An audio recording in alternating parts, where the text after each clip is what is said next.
Hey, you did good tonight. Welcome to the video essay on Mafia. Okay, I'm gonna stop that. Welcome to Mafia, a game that came out September 25th of 2020, and oh boy, this game looks good. Unlike others, this game comes with something. I really don't know what that something is. Like, is it this car? Why do I have this? Anyways, back to praising this game for the intro. There are some of the better graphics I have ever seen, and when it comes to a Mafia story, this one takes the cake. Or it would if it wasn't a clone of a movie that I'm sure only a few of you have watched. Goodfellas. Ever heard of it? But first we need to cover the plot, and this game has some really good reasons to be on your watch list. The game has so many aspects that make me want to watch the movie it rips off, and that is something that only certain games can do. It has quality characters, a fantastic story, and some excellent mechanics. But the only way that I can spend 15 minutes convincing you of my opinion is to get straight into the gameplay. Bastards think this is fucking Luna Park or something?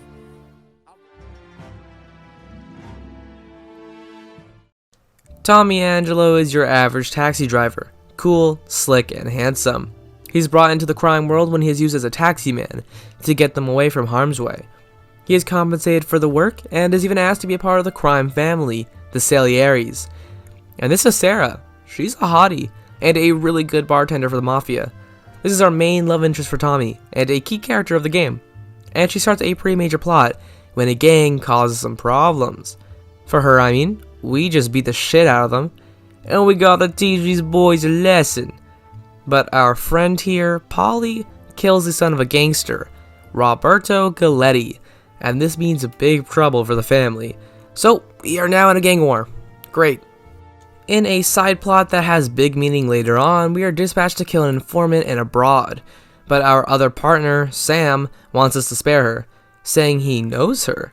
We agree since, well, it's Sam, man. He can't do nothing wrong. What? Anyways, okay, so we dispatch the man, but get hunted down by the cops, having to escape.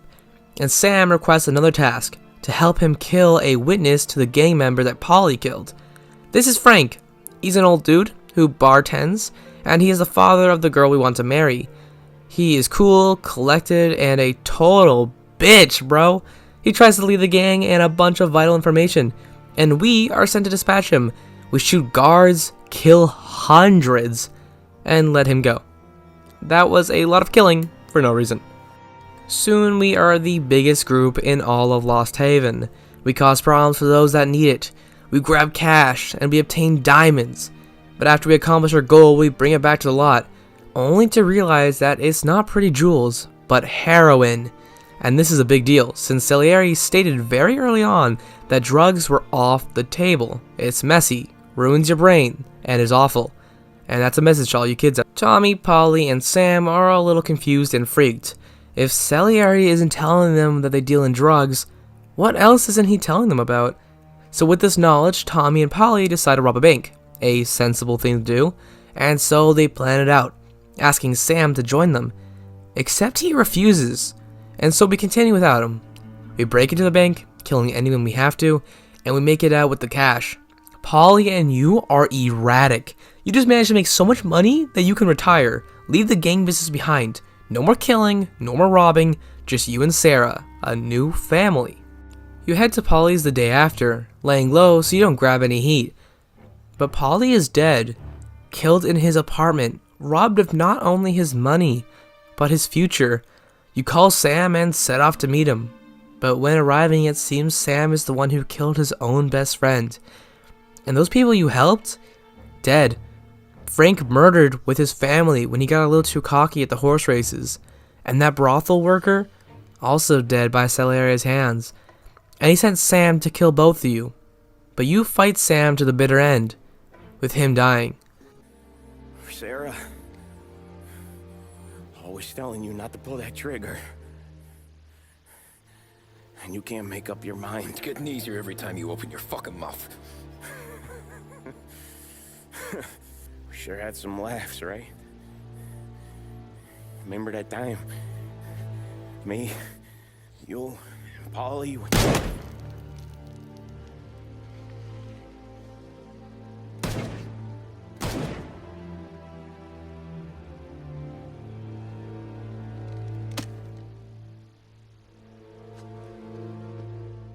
Throughout the story, we are given information to a cop, with every little detail. From here, we are thrown in jail, and for years we are imprisoned.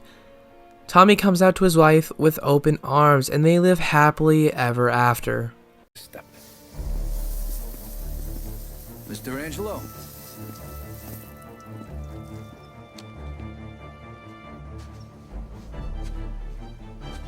Yes.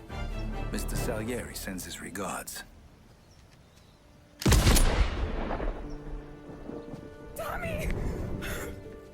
I also wanted to mention that those two, that's Vito. That's from the second game. I read about this, and their games are not connected, but those two are there, so obviously it is.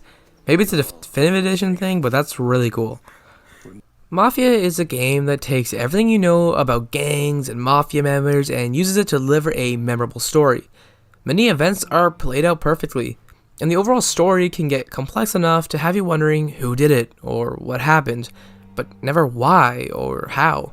It's all perfectly synced for your enjoyment, and the game is just that, enjoyable. The characters are perfect. Paulie is such a goof. He helped everyone around him and with such a huge part of the story.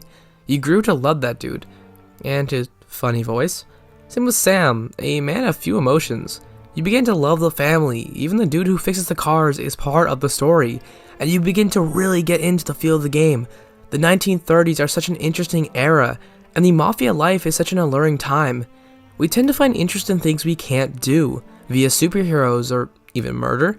It's something some of us don't like to think about, but it's something all of us can't deny. This game tells that story that all of us want to experience and is a movie with interactive aspects. The ending of this game is a masterpiece. Everything that happens all ends with one scene, and it's just beautiful. So Sam is in a hard spot. He can either choose his best friends or the family, but when push comes to shove, he chooses the family. It's either he leaves the mafia or kills them. The death of Paulie is sad, but not surprising. And when we go to see Sam, it's heartbreaking to see Tommy in this position. Guns pointed straight at his face by his own family. And this scene is perfect. The way the music kicks in when the guns are pointed, and it's so emotional. Take a look.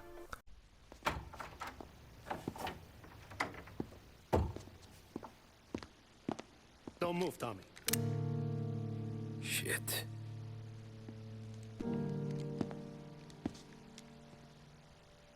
Hey, Tom. And the end of the game is perfected. After being sent to prison and living a fairly long life in protected custody, Tommy is met by two men, shooting him dead. This ending couldn't have been better, and it shows. Any form of media, be it a movie, book, or game, needs an ending. And this is the exact ending we needed. Tommy's life ended with a bang. And unlike Superman, he doesn't move. And he doesn't get up. He is shot down and the game ends. There's an ending. And this game ends right here. There isn't a better ending than closing a story. And this is the way to do it. But Tommy isn't confirmed dead. Just like Walter White. To the audience, Tommy is dead.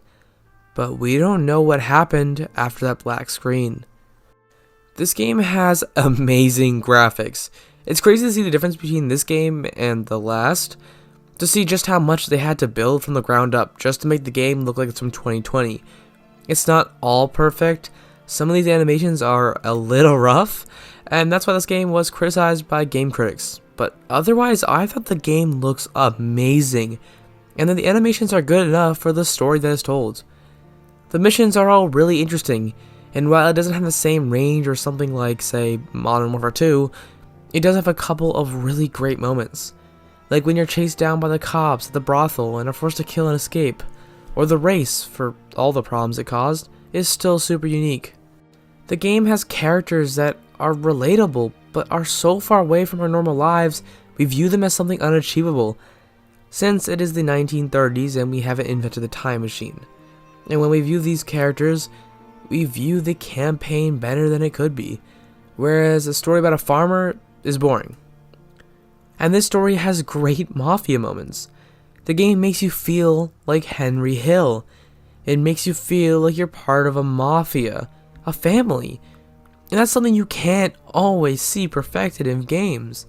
But I think it's done really well here. Instead of already being a part of the family, we join it. And where we rise in the ranks. I couldn't have done with a bit more development, but I'll bring that up later.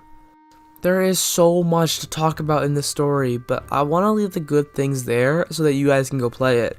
There's so much that this game does right. But, of course, with all great things, there are those small things that are bad. And with so much good, the bad tends to blow up a little bit more. So while this section of bad things may be a tad bit long, it's more to show that this game could be better in the second installment. Okay, you just wait for that video. Let's start with this stupid ass level. So very early on in the story, Tommy has a race to attend. And this race is terrible. It's not just the controls that are literally terrible, it's the fact that you need to win. And the racers will ram into you, and if you spin out, just quit. I'm not kidding. Restart the race, since you won't get back to the front. This game took me from hard to easy. I was so scarred from the experience that I never changed the difficulty. And I'm not lying. Look up Mafia race level. Multiple people are complaining about it, and funny enough, the first one is apparently worse. Throughout the game, there are many time skips. These are very confusing to the plot. These happen very often, and we tend not to have enough time to get to know this time period. So when the next time skip occurs, it feels like we're meeting some new characters. It doesn't help that none of the characters get older. No new haircuts or beards. And that's probably since they didn't want to constantly change the models, and since they had to tell the story from the past to the future in a standard amount of time. But I could do without these time skips. They aren't helpful and tend to make the story a little clustered. That and the interview with the cop every chapter. Not that those scenes are bad or not important, but coupled with the time skips make the story jump around more than kids on Christmas. The game seems like you are part of a family, but with all the time skips going on, you don't feel like a real Mafia member. You join the group, time skip. You kill someone, time skip. The game moves past all the parts that we need to see, like him being trusted or moments of Tommy and the Don being friendly. I mean, Sam says he likes us a lot, but we never really get to see that. Well, I can't control the story. I'm sure the developers had their own ideas for the game. But in my ideal world, the game you would have is you rising in the ranks of the family. The start is great. You're just a random schmuck running a taxi route. But after the rival gang roughs up your car, you decide to team up to get revenge. And that's where you're taken in. And it makes perfect sense. From there, it should be this. Do jobs, slowly get better, rise in the ranks, split off, become a leader, or really high up, a made man. Instead, it's like this. Do jobs, die. We don't really rise up, or see ourselves get better, or even survive. We start as a Mafia member, we die as a Mafia member. That doesn't change how good the story is, and the game can do whatever it wants. And staying a member isn't wrong. Just when you look at the bigger picture, we don't have an arc. Every mission is the same. Drive here, do this, drive there, do that. I really wish Tom was a horrible driver. The game feels afraid to let anyone else have the wheel, or let you just spawn somewhere. It's always back at base, then you driving somewhere. This isn't the biggest problem with the world being so nice and the atmosphere being so beautiful, but would it kill the developers to just have you do anything else than drive? Maybe. Who knows what these guys are like. Otherwise, the driving is really good, and I'll touch on that in the gameplay section. And lastly, we have a major incident with the plotline of this story. It has a really big resemblance to Goodfellas, a story about Henry Hill, who is taken into a Mafia family, slowly helps them with jobs, does a huge robbery, all his friends start getting killed, and goes to the cops to rat on everyone to be placed in police custody. Does that sound familiar? Well, it should. This is very close resemblance to the main plot of this game. First, Henry starts his employment at a cab front, and Tommy runs a cab company. Henry would drive the cars, same as Tommy. Henry and Tommy both do the jobs for them and have a trio of friends. Henry, while not being a huge player in the robbery, is still an accomplice, and Tommy was a big part of the robbery, but both made out with cash. Soon a bunch of the degenerates who spent the money from the heist are killed, just like Polly in Mafia, and when confronted, both of these men head to the cops, rat out the other members, and are in protected custody. The only difference from here is Tommy died and Henry lived a full life. Now this isn't a horrible thing. Goodfellas is a critically acclaimed film, and after rewatching it yesterday, it's what makes a lot of us want to play the game. And when something is based on another, it's just like that old saying, mockery is the highest form of flattery, or something like that. And although I make it sound like the game was a direct ripoff, Mafia has a lot of its own situations and plot lines, and that's to be expected since I don't think this game intentionally copied the movies. It's stated that the game was inspired by films like The Goodfellas and Godfather, which explains a lot of the situation. This game had me playing for hours, and that's hard to do. I've been trying to find games to play that I will finally enjoy, and this game is one of those very few titles. And recently the only other title to make me want to come back is God of War, and earlier Shadow of War. Maybe something to do with war. This game took hold of me for 2 days, and I really like that. It's great when a game can fully bring you into its world. I'm a man of story and characters. I like linear stuff, an opinion I don't think the majority shares. I hate the open world, but Mafia takes that aspect and turns it into something I actually enjoyed.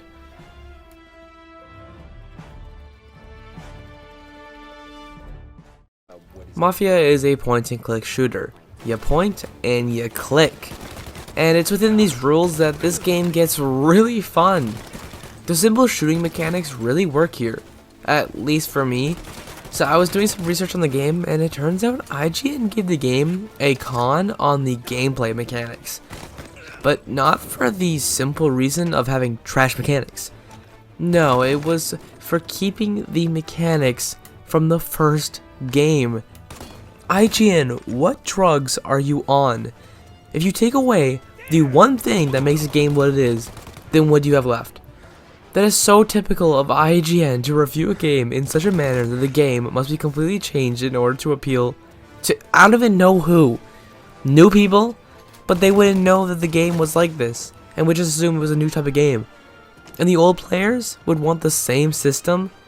Like imagine if Overwatch 2 became an MMORPG. What would they want? Just updated controls? But they are. So I'm so confused. I only bring this up first since I want to get off my chest, but let's continue with the game. There are a couple of different weapons that you can use to best eliminate a rival gang. You have your trusty pistol, which is pretty good and is the weapon you'll get for every single level. Then there are the weapons that you can find off enemies like shotguns or SMGs. You'll never be given these weapons at a start of a mission unless that mission calls for it. But the Thompson, the weapon you will most likely find, is really bad. It runs out of ammo, and a trend in games like this has horrible aim. But the shotgun is really good. It kills with one bullet and is your best friend in the Mafia Boss Eat Mafia Boss world.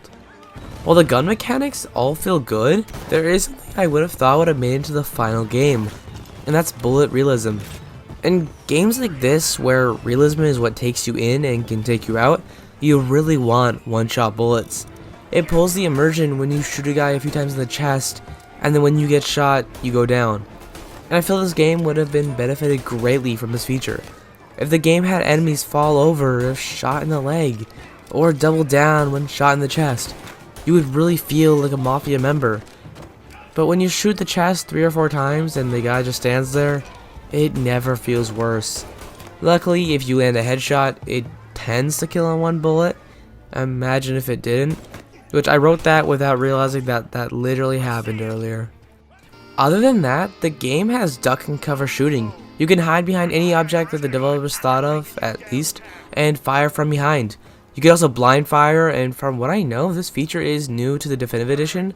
The combat feels good, clean, and finished, and I don't really know what IGN was on about. But bullets aren't everything the game has to offer. Just like in GTA, you can drive cars around the fully built city.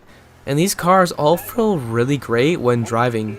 Controls are slick and responsive, and the vintage models really set the whole mood.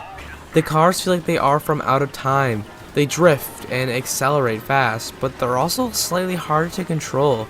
While you're driving, you can turn on a speed limiter, so that way if a cop sees you driving by, you won't get stopped. If you crash your speed, the cops will tag you down and give you a ticket. I think it's the same with red lights. This is a really good attention to detail that I wish more games had, at least an option to. The game has a waypoint system like that of a GPS, and it really works well for turning your mind off. The cars are also all feel really weighty and move like you just want them to, though it may take some time getting used to. And that brings me to the cops. They are everywhere and will arrest you for the littlest offense, which isn't really surprising. You can usually get out of these by paying your ticket or killing them. That works too. And they are really well made, and unlike other cops from other games, they won't spawn infinitely and they won't shoot you if you look at their shoes for one too many seconds. And these cops are extremely realistic and is all toggleable in the settings. The game features an open world of sorts, and the missions are all placed throughout the city. Would I have liked a simple menu from mission to mission? I really don't know. But what I do know is that I'm extremely happy I don't have to spend 2 years running through a jungle to reach my location. Maybe a better weapon system is warranted. With the way the gunfights go, it would be really nice to customize your weapon, or at the very least choose what weapon is the best to deal with the situation at hand, but in most cases it comes down to the pistol and landing every headshot. All the set pieces were well done, and the game looks truly amazing, although I wish there was more to talk about.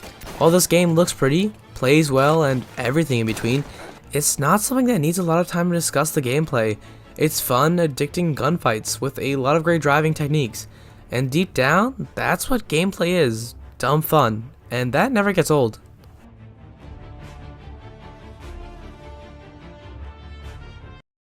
Mafia Definitive Edition is the perfect Mafia experience. It's nothing short of a movie, with the story that is told in vivid detail. Hangar 13 really outdid themselves with this one, and it's one of my favorite games I've played this year. The graphics alone are such an improvement over the original, it's absolutely stunning. They had to have rebuilt the entire game from the ground up just to accommodate these stunning graphics. The gameplay, while a simple shoot and click, it complements the story really nicely. And if we had really complicated mechanics, I don't think the game would have been better. The driving mechanics are immaculate and complement the openish world that the game offers. The vehicles are all time accurate, scratch that, almost all are time accurate, and that makes you really feel the game's world and atmosphere. I could have done without that mission or some of the aspects of the story, but overall, this game couldn't have been any better than the way the developers intended. In the end, I really wanted to give this game a high score, and while my section of criticisms was high, I don't think that should impact my views in any way. I give Mafia Definitive Edition a 89 out of 100 for its incredible story, amazing world, and graphics. Thank you so much for watching. I decided not to tell you guys about the Patreon until the end of these videos to save you as much time as possible, but I wanted to mention and bring it up one more time that I have a Patreon. It's linked in the description, and I changed up my system. You can now join the members only club for $5, and that's my only listing. Just make it easier, and I think anything larger is a scam. Soon these end cutscenes will only be members, but until my first member, anyone who comments will be placed here. Thanks for watching VideoEssay, and I'll see you in the next video on Wednesday. Stay intelligent.